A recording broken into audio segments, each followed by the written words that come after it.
E aí, moçada, eu sou o professor Daniel Lopes, de Língua Portuguesa. Hoje a nossa aula vai tratar sobre concordância verbal. Mas você sabe o que é a concordância verbal? Vamos lá. Concordância é a igualdade de gênero e número entre o substantivo e adjetivo, artigo, numeral, pronome e igualdade de número e pessoa entre o verbo e o sujeito. O que isso quer dizer de forma simples? Quer dizer que quando você coloca o sujeito que vai praticar a ação, o verbo tem que concordar com ele. Se o sujeito está no plural, o verbo precisa estar no plural. E assim sucessivamente. Se ele tiver só for uma pessoa praticando, o verbo tem que ser voltado para uma pessoa apenas. Em outras palavras, a concordância verbal é a relação estabelecida de forma harmônica entre sujeito e verbo. Isso quer dizer que quando o sujeito está no singular, o verbo também deve estar. Quando o sujeito estiver no plural, o verbo também estará. Vamos para o exemplo. Temos o seguinte exemplo. 2 aviões sobrevoaram a cidade. Percebam que eu tenho aviões ali no plural. Significa dizer que o verbo também precisa. Ou seja, esse verbo ele apresenta no plural, concordando com o sujeito. Outro exemplo. As suas 3 amigas francesas nos visitarão em dezembro. Percebam o sujeito e o verbo. Nós temos aí o sujeito de vermelho e, consequentemente, o complemento da frase. Vamos analisar parte por parte. Primeira parte, o as. O que é o as? Ele é um artigo feminino no plural. Temos o suas. O que é o suas? É um pronome que também está no plural e é feminino.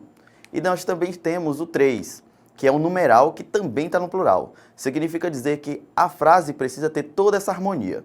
E a palavra amigas, consequentemente, é o substantivo feminino no plural. E aí a gente vai perceber que nós temos, além disso tudo, o adjetivo que vai concordar com toda essa estrutura da frase, tá? A concordância verbal, ou seja, a concordância, ela pode ser de 2 formas. Primeiro, a nominal, que é essa que a gente não está tratando na aula de hoje, e a concordância verbal. O que é essa concordância verbal? É quando o verbo se flexiona para concordar com o sujeito, ou seja, na relação da concordância verbal, o sujeito, ou seja, o verbo, vai ter que concordar com o sujeito. Vamos para o exemplo. A orquestra tocou uma valsa longa. Nós temos a orquestra. O que é a palavra? O que é que ela está fazendo sentido nessa frase? A orquestra ela é um sujeito na terceira pessoa do singular. Se você não lembra o que é a terceira pessoa do singular, é simples. Lembra daquela aulinha que vocês tiveram que tinha o eu, tu, ele? Nós temos o primeiro eu, o segundo tu e o terceiro ele. Então, essas são as 3 do singular. Então, aí nós temos o sujeito na terceira pessoa do singular. O tocou é o quê? É o verbo que tem que concordar com o sujeito que está na terceira pessoa do singular. Nós também temos outros exemplos de concordância verbal. Primeiro, que é de acordo com o sujeito simples. Em regra geral, o verbo ele concordará com o sujeito em número, ou seja, singular ou plural, e em pessoa, seja na primeira, na segunda ou na terceira, mesmo que este esteja deslocado. O que isso quer dizer? Se ele estiver deslocado, significa que não tem uma ordem certa. Ele pode vir no começo, no meio e no fim. Mas ele vai sempre precisar concordar com o sujeito da frase. Vamos para o exemplo. Primeiro exemplo. Nós nunca gostamos de você. Aí vocês percebam em vermelho que nós temos as palavras nós e gostamos. O nós é o sujeito na primeira pessoa do plural.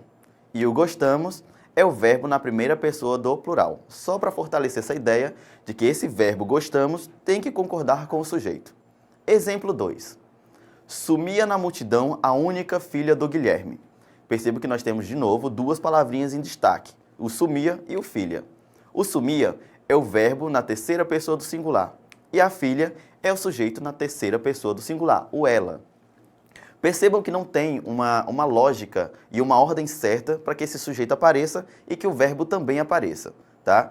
É importante entender que a concordância verbal é o verbo concordando com o sujeito da frase.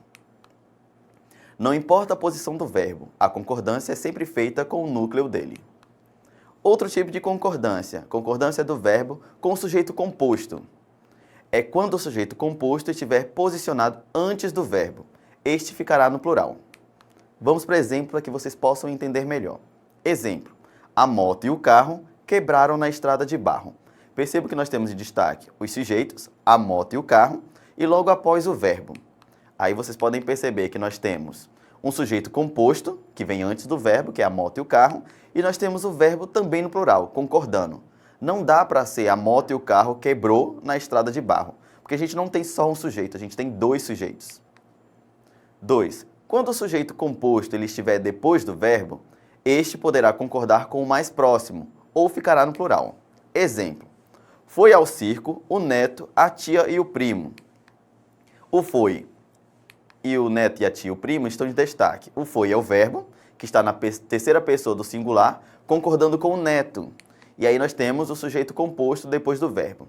Diferentemente do anterior, significa dizer que o verbo ele já não está depois do sujeito, ele está antes do sujeito. O que isso quer dizer? Quer dizer que quando o sujeito estiver depois desse verbo, ele vai concordar com o mais próximo. Percebam aí que o foi ele vai concordar com o neto, que é o primeiro da relação dos sujeitos que está ali. Certo? Outro exemplo. Foram ao circo o neto, a tia e o primo. Aí nós temos o verbo foram, que também está na terceira pessoa do plural, e nós temos o sujeito composto depois do verbo. Percebam que a frase ela tem várias formas de você fazer. Primeiro, o foi, na terceira pessoa do singular, lá no primeiro exemplo, e o foram na terceira pessoa do plural. Tá? Então vocês têm essas duas possibilidades quando o sujeito composto, esse verbo vinha antes do sujeito. Terceira hipótese. Quando o verbo for constituído por pessoas gramaticais diferentes, ele vai ficar no plural. Se a primeira pessoa, que é o eu ou o nós, faz parte do sujeito, o verbo ficará na primeira pessoa do plural, que é o nós. Exemplo. Você, seu primo e eu iremos ao baile. Aí aqui a gente tem um sujeito formado por pessoas gramaticais diferentes, que é o você, o seu primo e eu, são pessoas diferentes, gramaticalmente falando, e nós temos o verbo iremos, que o verbo está na primeira pessoa do plural, que é o nós. De acordo com essa regra, ele vai estar no plural, na primeira pessoa. Nós também temos outro modelo de concordância verbal, que é a concordância dos verbos impessoais.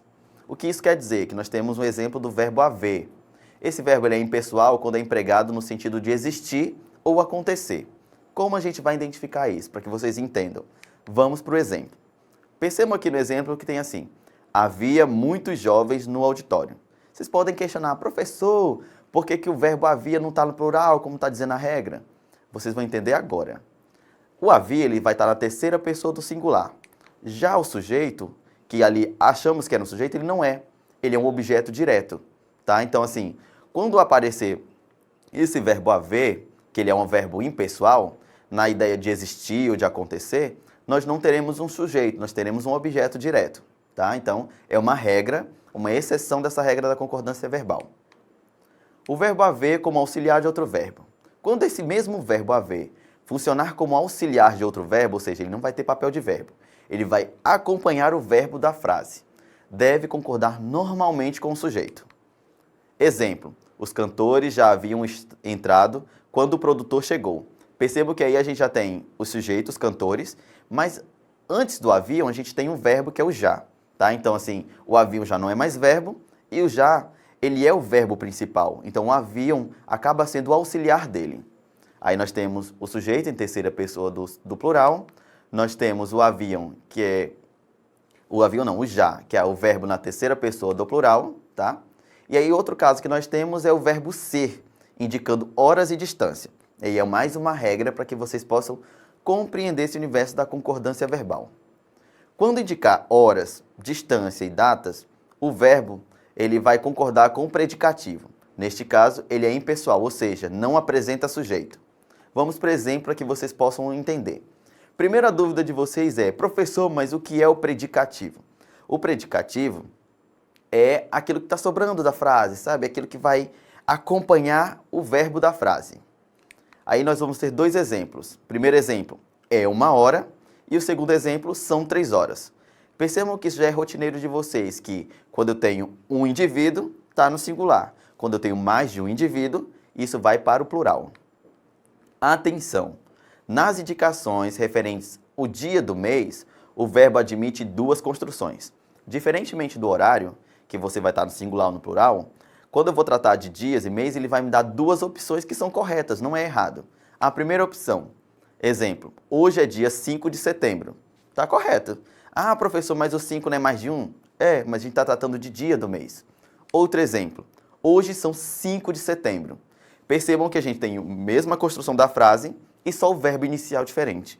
Então ele vai deixar essa possibilidade de vocês aceitarem essas duas afirmações. Vamos para o exercitando, ver se vocês de fato entenderam a aula de hoje sobre concordância verbal. Vamos para a primeira pergunta, que diz assim, questão 1. Assinale a alternativa cuja concordância verbal não está de acordo com o padrão culto.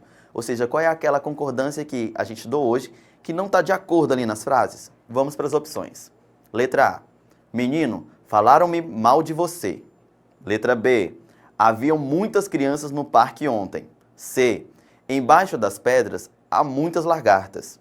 E nós temos também a alternativa D, que diz assim, naquela casa dorme-se de dia e trabalha-se à noite. Vocês conseguiram perceber qual dessas frases está com concordância verbal errada? Acertou quem disse a letra B. Haviam muitas crianças no parque ontem. Perceberam na explicação anterior sobre o verbo haver, que na verdade quando você tem um sujeito que, quando esse verbo está no início, ele não está no plural, ele tem que estar no singular, porque o muitas crianças não é o sujeito, é o objeto direto, ele não tem esse papel de sujeito, está na questão de existir ou acontecer, então entra nesse caso, por isso que a letra B está com a concordância verbal errada. Vamos para a questão 2. Como diz a questão 2? Qual a alternativa em que a concordância está errada? Vamos lá de novo fazer esse exercício.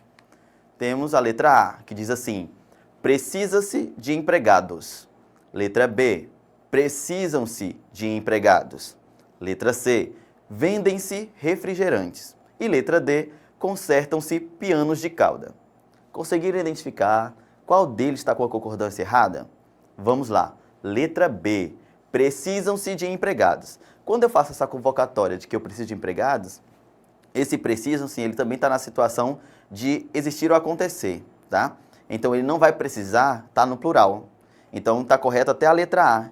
Podem fazer essa comparação. É precisa-se de empregados e não precisam-se de empregados, certo? Então, a aula de hoje sobre concordância verbal foi essa. Para mais outras aulas, outros vídeos que vocês queiram acompanhar, é só acessar o site eduque.ce.ac.gov.br. Então, até a próxima aula.